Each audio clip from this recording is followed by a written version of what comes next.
मैं बैठा हूँ आज उत्तरी दिल्ली नगर निगम केशवपुरम जोन में। यहाँ के अध्यक्ष हैं हमारे जोगीराम जैन जी, कमला नगर वार्ड से नगर निगम का चुनाव जीते थे।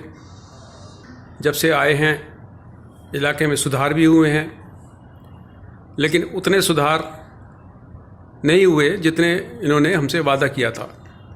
मुझे ध्यान है इनकी इलेक्शन रैली के दौरान ये एक बात कहते थे बहुत बढ़िया, कि लोगों की समस्याएं बहुत छोटी छोटी हैं।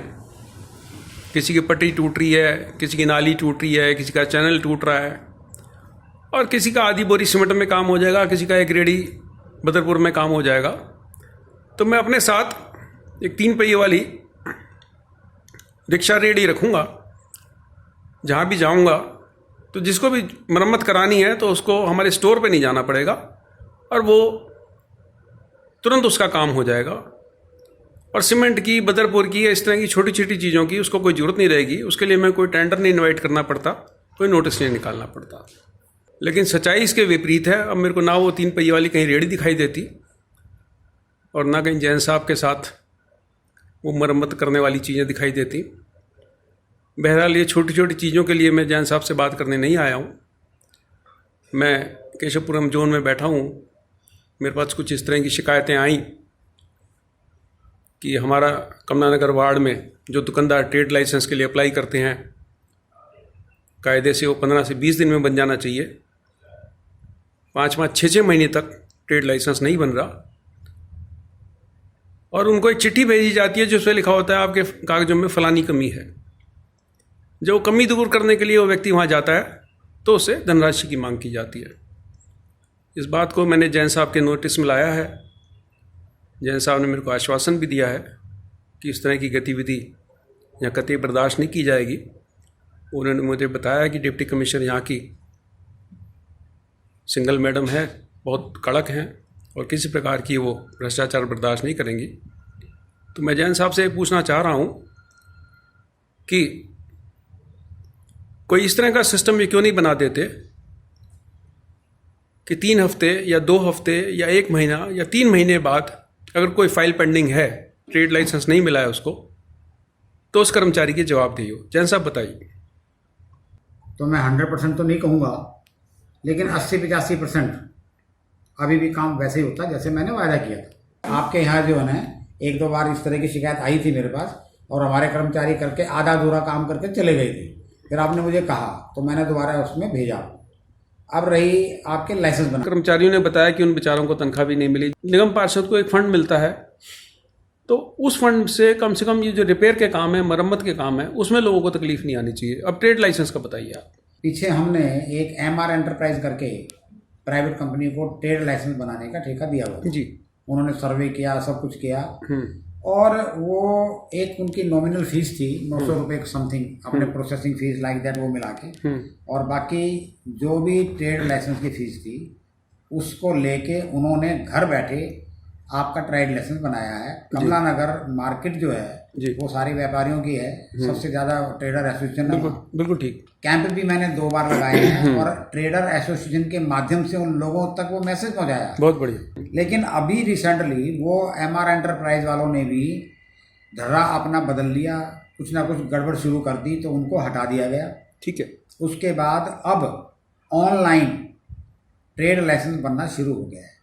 आपको कहीं जाने की जरूरत नहीं है, आपकी रसीद भी उसी में से निकलेगी, आपको स्कैन करके पेपर अपने वो भी उसी में जमा कराने पड़ेंगे। जैसे ही वो वेबसाइट आप खोलेंगे तो उसमें अपने आप डिमांड आ जाएगी, ये कागज़ दे दो, घर बैठे आपका काम होगा, कोई दिक्कत वाली बात नहीं होगी। क्योंकि मैं इस बात से सहमत हूँ कि हमारे कॉरपोरेशन जो है ना वो 2 राय नहीं है कि वो भ्रष्टाचार का अड्डा बना दिया लोगों ने ऐसे, और जिसकी वजह से हमें सुनना पड़ता है। ठीक बात। कुछ लोग हैं ऐसे जिनकी वजह से सबको बदनामी झेलनी पड़ती है। जैसे आपने खुद ही कहा, हमारी DC मैडम ईरा सिंघल जी जो है ना, कहीं कोई आदमी उंगली नहीं उठा सकता। बिल्कुल ठीक कह रहे हो। तो ऐसे बहुत सारे हमारे कर्मचारी भी ऐसे हैं, बड़ी ईमानदारी से मेहनत से काम करते हैं। कुछ ऐसे आदमी हैं जिनकी वजह से सब बदनाम होते हैं। हो सकता है आपका वास्ता किसी ऐसे व्यक्ति से बड़ा होगा। मैंने बताया भी था कि आप मुझे लिख के देंगे तो मैं ज़रूर उसके विरुद्ध में कार्रवाई करूँगा।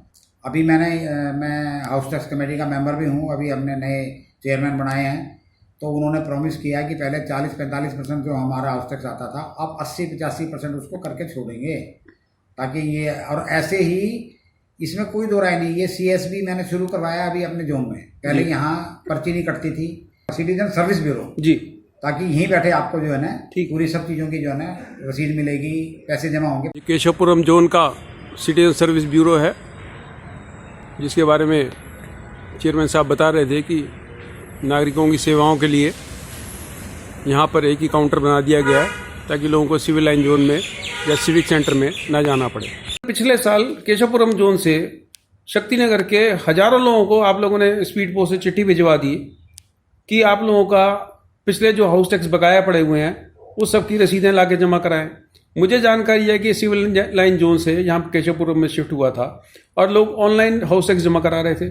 अब ऑनलाइन हाउस टैक्स लोग जमा करा रहे थे, तो जब भी ऑनलाइन हाउस टैक्स जमा कराते हैं तो उस पर नीचे लिखा हुआ होता है, जब टैक्स आप रिटर्न फाइल करते हैं उसमें लिखा हुआ होता है कि पिछला कोई टैक्स बकाया है कि नहीं है, और उसमें स्पष्ट रूप से आ जाता है कि आपको इस साल का इतना टैक्स जमा कराना है, अगर पिछला कोई बकाया नहीं है तो नहीं है।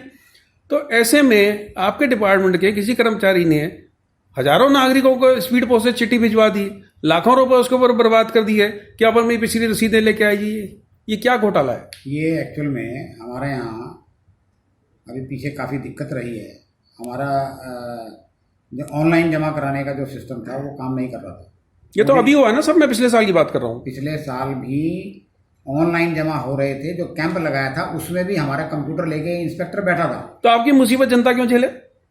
नहीं, मुसीबत क्या है इसमें? मुसीबत क्या है? आप मेरे को कह रहे जी अपनी 10 रसीदें लेके दफ्तर में आ जाओ। नहीं, हाजिरी भरूं? मैं क्यों हाजिरी भरूं? मैं वही बताने जा रहा हूँ। ये आपकी बात बिल्कुल ठीक है कि हम पुरानी रसीदें जो लोगों से मंगा रहे थे, ये वास्तव में डिपार्टमेंट को ऐसा नहीं करना चाहिए था।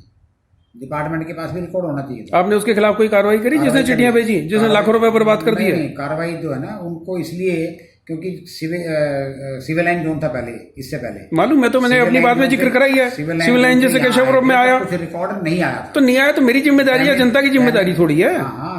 आपने लाखों रुपए स्पीड पोस्ट में बर्बाद करा दिए। नहीं, स्पीड पोस्ट तो लाखों रुपए बर्बाद होने वाली बात नहीं थी। क्यों? ज्यादा जो है ना वो तो एक नोटिस हमारा आदमी सर्व करके आया, डोर टू डोर सर्व करके। नहीं, स्पीड पोस्ट ये लोगों को, हाँ हो सकता है किसी का। और उसमें आप लोगों को कह रहे जी हमारे दफ्तर में हाजिरी भरो। क्यों हाजिरी भरे आपके दफ्तर में? ऐसा कुछ नहीं, मेरे पास नोटिस है, मैं आपको दिखा सकता हूँ। दफ्तर में हाजिरी भरने की कोई बात उसमें लिखा है सर, मेरे पास नोटिस है, उसमें लिखा है रसीदें लेके हमारे दफ्तर में आ जाओ। किसी का डिमांड अगर बाकी है, और जब डिमांड ही बाकी नहीं है उसके बाद लोगों को बुला रहे हो हमारे दफ्तर में हाजिरी भरो। क्यों भरूं मैं आपके दफ्तर में हाजिरी? जैसे आप जितना सरल करोगे ना आप, जनता को रेवेन्यू देने में कोई तकलीफ नहीं है। अगर मैं फॉर्म भर रहा हूँ और मेरे को 2 घंटे फॉर्म भरने में लग जाए, ऑनलाइन भरने में लग जाए, तो फिर आदमी तंग आ जाता है, वो कहता है चलो कल बैठूंगा, परसों बैठूंगा। जब से हमारी सरकार आई है इसमें, उसमें हमने काफी चीजें ऑनलाइन कर दी है।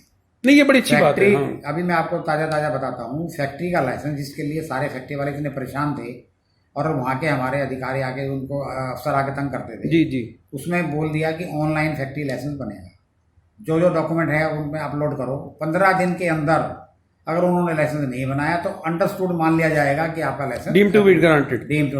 हेल्थ लाइसेंस का भी मैं आपको बताऊं जी, वो भी ऑनलाइन शुरू हो गया।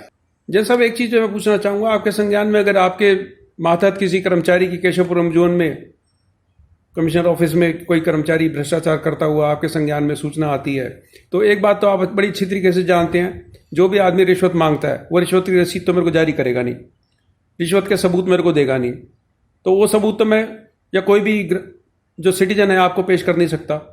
तो आपको उसकी बात पे ही भरोसा करना पड़ेगा। अगर कोई व्यक्ति आपके पास आके अपना दुखड़ा रोता है कि मेरे से रिश्वत मांगी गई 10,000, 20,000, 50,000, तो आपको उसकी बात का ही संज्ञान लेना पड़ेगा।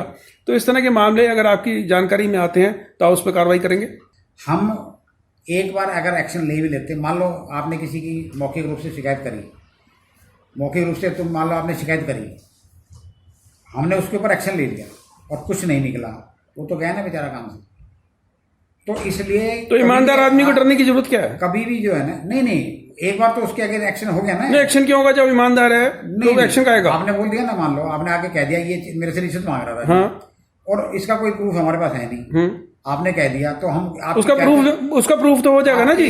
अगर वो फाइल रोक के बैठा है 6 महीने से तो प्रूफ है सर। लिखित में भी आप उसको अगर अगेंस्ट कार्रवाई करने के लिए देंगे, लिखित में आप उसकी इंक्वायरी, लिखित में आप सिटीजन से प्रूफ मांगेंगे।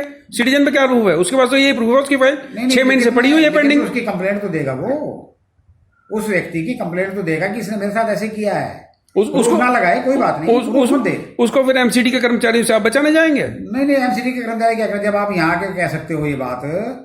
सर आप तो जनता के प्रतिनिधि हो, इसलिए मैं आपको कह सकता हूँ, लेकिन मैं डिप्टी कमिश्नर को ये बात थोड़ी बोल सकता हूँ। तो डिप्टी कमिश्नर को ही बोलो ना, आप तो डिप्टी कमिश्नर की तारीफ कर रहे हैं, और वो तो मैं तो तारीफ इसलिए कर रहा हूँ क्योंकि ईमानदार है। तभी तो उसके सामने तो बोल सकते हो ना। बिल्कुल। कहीं भी, चाहे लोकसभा हो या राज्यसभा हो, दुनिया भर के लोग एलिगेशन लगाते हैं, हाथों हाथ उसको ऑर्डर थोड़ा कर देते, चल बेचारे को सस्पेंड कर दिया। कम से कम इतना मौका तो दो कि जानकारी लें उसकी, बहुत जरूरी, एक्शन होना चाहिए। बिल्कुल ठीक। और बताइए क्या आपका क्वेश्चन? बस जी, धन्यवाद, नमस्कार। नमस्कार।